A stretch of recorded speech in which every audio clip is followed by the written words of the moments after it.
दोस्तों, पूर्व प्रधानमंत्री डॉक्टर मनमोहन सिंह अब नहीं रहे, लेकिन पूरी दुनिया आज उन्हें याद कर रही है। जी हाँ, पूरी दुनिया की मीडिया में डॉक्टर मनमोहन सिंह को लेकर तरह तरह की बातें छप रही हैं। कोई उन्हें भारत की इकोनॉमी का आर्किटेक्ट कह रहा है, तो कोई उन्हें बता रहा है कि वो कितने बड़े दूरदर्शी नेता और प्रधानमंत्री रहे। और दोस्तों, ये तो होना ही था। डॉक्टर मनमोहन सिंह को जो लोग एक अर्थशास्त्री और इकोनॉमी के जानकार के तौर पर जानते हैं, ये उनके साथ अन्याय है।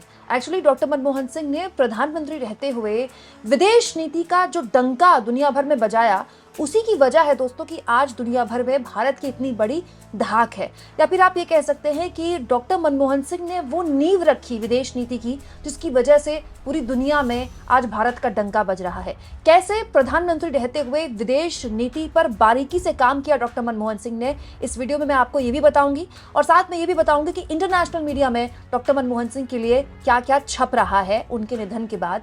लेकिन सबसे पहले मैं चाहती हूं दोस्तों कि अमेरिका के पूर्व राष्ट्रपति बराक ओबामा ने भारत के पूर्व प्रधानमंत्री डॉक्टर मनमोहन सिंह के लिए उस वक्त क्या कहा था, जिस वक्त पूरी दुनिया आर्थिक मंदी से जूझ रही थी। मुझे अच्छे से याद है दोस्तों, उस वक्त मैंने अपना करियर बस शुरू ही किया था। मुझे 2 साल का वक्त हुआ था पत्रकारिता में करियर को शुरू किए, और अमेरिका से आर्थिक मंदी की एक लहर चल पड़ी थी जिससे पूरी दुनिया चपेट में आ गई थी। अमेरिका के बैंक दिवालिया हो रहे थे और अमेरिका सहित पूरी दुनिया में आर्थिक मंदी का प्रकोप छाया हुआ था उस वक्त। जी हाँ, उस वक्त जब पूरी दुनिया इस बात को लेकर परेशान थी कि ये आर्थिक मंदी कहीं पूरी दुनिया को चपेट में न ले ले, उस वक्त भारत 8% की जीडीपी से सरपट दौड़ रहा था। पूरी दुनिया में भारत एक केस स्टडी बन गया था कि आखिर भारत में ऐसा क्या हो रहा है, ये कैसी ग्रोथ स्टोरी है जब पूरी दुनिया में मंदी है और भारत 8% की जीडीपी से आगे बढ़ रहा है। तब हर किसी की नजर डॉक्टर मनमोहन सिंह पर पड़ी, क्योंकि डॉक्टर मनमोहन सिंह के रूप में भारत के पास एक ऐसा नेतृत्व था जो भारत की अर्थव्यवस्था को बहुत ही करीने, बहुत ही गंभीरता और बहुत ही नजदीक से समझता था। डॉक्टर मनमोहन सिंह के आर्थिक फैसलों का ही परिणाम था दोस्तों कि उस वक्त राष्ट्रपति अमेरिका के बराक ओबामा, जिन्होंने डॉक्टर मनमोहन सिंह की पूरी दुनिया के आगे तारीफ की थी। दोस्तों, बराक ओबामा ने अपनी किताब अ प्रॉमिस्ड लैंड में भारत के पूर्व प्रधानमंत्री डॉक्टर मनमोहन सिंह को भारतीय अर्थव्यवस्था के आधुनिकीकरण का नायक बताया है। और उन्होंने डॉक्टर मनमोहन सिंह के लिए, बराक ओबामा ने डॉक्टर मनमोहन सिंह के लिए अपनी किताब में लिखा है, जब भी वह बोलते हैं तो दुनिया बड़ी गौर से सुनती है। दोस्तों, बराक ओबामा की ये बात बिल्कुल सही साबित हुई। न केवल अर्थव्यवस्था के मुद्दे पर, बल्कि अलग अलग मुद्दों पर जब भी डॉक्टर मनमोहन सिंह बोले, तब न केवल पूरी दुनिया ने सुना, बल्कि हमारे देश की संसद ने भी बड़े गौर से सुना। और डॉक्टर मनमोहन सिंह की हर बात को, उनके हर शब्द को बहुत ही गंभीरता से लिया जाता था, क्योंकि सुनने वाले जानते थे, चाहे वो पक्ष के हो चाहे विपक्ष के हो, कि डॉक्टर साहब बोल रहे हैं तो कुछ गलत बोल ही नहीं सकते। इसीलिए आज पूरी दुनिया में, विदेशी मीडिया में डॉक्टर मनमोहन सिंह के निधन के बाद अलग अलग तरह से विदेशी मीडिया उनको याद कर रही है। जैसे दोस्तों, न्यूयॉर्क टाइम्स ने हेडलाइन बनाई, Manmohan Singh Indian premier who spurred economic boom died at 92। यानी कि मनमोहन सिंह एक ऐसे इंडियन प्रीमियर जिन्होंने भारत की अर्थव्यवस्था को एक इकोनॉमिक बूम दिया। इसके अलावा दोस्तों, वॉशिंगटन पोस्ट ने डॉक्टर मनमोहन सिंह के लिए छापा है, Manmohan Singh Indian PM who presided over dynamic change died at 92। इसके अलावा दोस्तों, फ्रांस का अखबार है ले मोंडे, उसने डॉक्टर मनमोहन सिंह के लिए छापा है, India's former prime minister Manmohan Singh dies at age 92। The Wall Street Journal, America का बहुत बड़ा मीडिया संस्थान है, उसने छापा है डॉक्टर साहब के लिए, the architect of India's market reforms Manmohan Singh dies at 92। Reuters, दुनिया की बहुत बड़ी मीडिया एजेंसी है, उसने छापा है डॉक्टर साहब के लिए, Manmohan Singh India's reluctant prime minister dies at 92।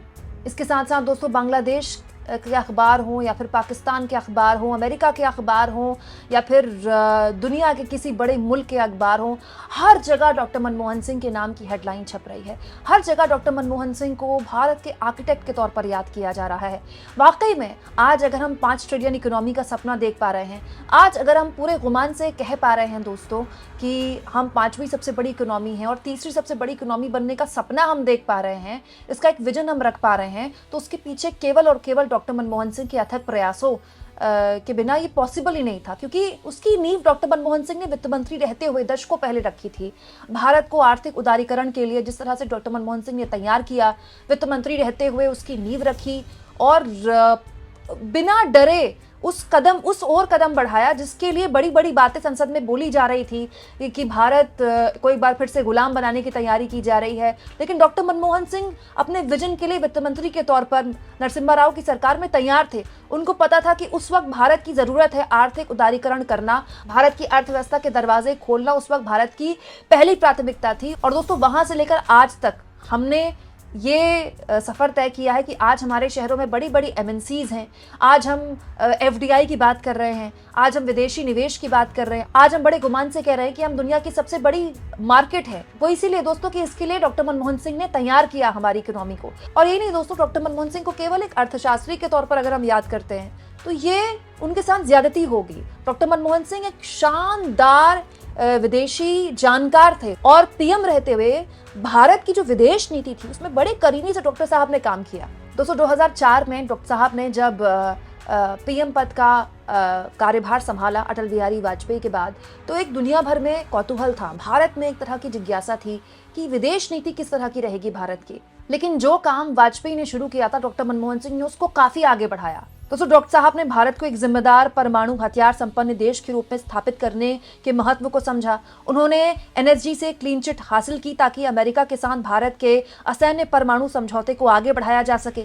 NSG से मंजूरी प्राप्त करना भारत के इतिहास में एक बहुत ही अहम क्षण था।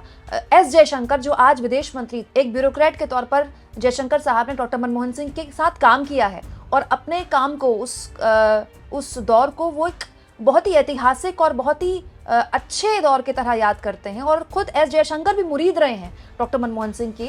इतनी क्लियर उनकी विदेश नीति थी भारत को लेकर। डॉक्टर मनमोहन सिंह ने न केवल पाकिस्तान, न केवल चीन, बल्कि दुनिया भर के, खासतौर पर अमेरिका में मानूंगी, अमेरिका वो मुल्क था जिसके साथ बहुत ही गंभीरता से अपने संबंध सुधारने और गहरे करने पर जोर दिया। हाँ, ये बात सही है कि उनके दौर में विदेश यात्राओं को लेकर प्रधानमंत्री के इतना बड़ी कवरेज और इतना भव्य कवरेज और इतनी अखंड कवरेज, और विदेश में मनमोहन छा गया, विदेश में सरदार, विदेश में मनमोहन का डंका, इस तरह की हेडलाइन नहीं बनती थी क्योंकि विदेश नीति को बहुत ही सीरियसली लिया जाता था। विदेश नीति की जो कवरेज होती थी मीडिया की बहुत ही गहनता से होती थी। और यही वजह है कि डॉक्टर मनमोहन सिंह भी उसको बड़ी जिम्मेदारी से लेते थे। मुझे अच्छे से याद है, डॉक्टर मनमोहन सिंह कोई भी विदेश यात्रा करते थे, खासतौर पर कोई इंपॉर्टेंट विदेश यात्रा, तो प्लेन में ही, जो सरकारी प्लेन होता है, उस प्लेन में ही वो मीडिया को संबोधित कर दिया करते थे, प्लेन में ही प्रेस कॉन्फ्रेंस किया करते थे। डॉक्टर मनमोहन सिंह इतने सहज थे मीडिया से कि कोई भी खड़े होकर उनसे इंटरव्यू ले सकता था। सोचिए दोस्तों, एक व्यक्तित्व में कितनी डाइवर्सिटी देखने को मिल सकती है। एक वक्त में तो आसमान से भी ऊंचा व्यक्तित्व, पूरी दुनिया में हर कोई डॉक्टर मनमोहन सिंह की तारीफ कर रहा है, उनके आर्थिक नीतियों की तारीफ कर रहा है, और उसी वक्त में अपने आप को बिल्कुल जमीन पर रखना कि कोई भी मीडिया का पत्रकार उनके आगे माइक लगा देता है और वो बात कर लेते हैं, क्योंकि वो जानते थे कि प्रधानमंत्री रहते हुए उनकी जिम्मेदारी है मीडिया को फेस करना। आप इस मुद्दे पर क्या सोचते हैं? कमेंट बॉक्स में जरूर लिखें और जितना हो सके चैनल को शेयर करें, सब्सक्राइब करें और थैंक्स और ज्वाइन के ऑप्शन से अगर आप चाहें तो कुछ आर्थिक मदद भी चैनल की जरूर करें।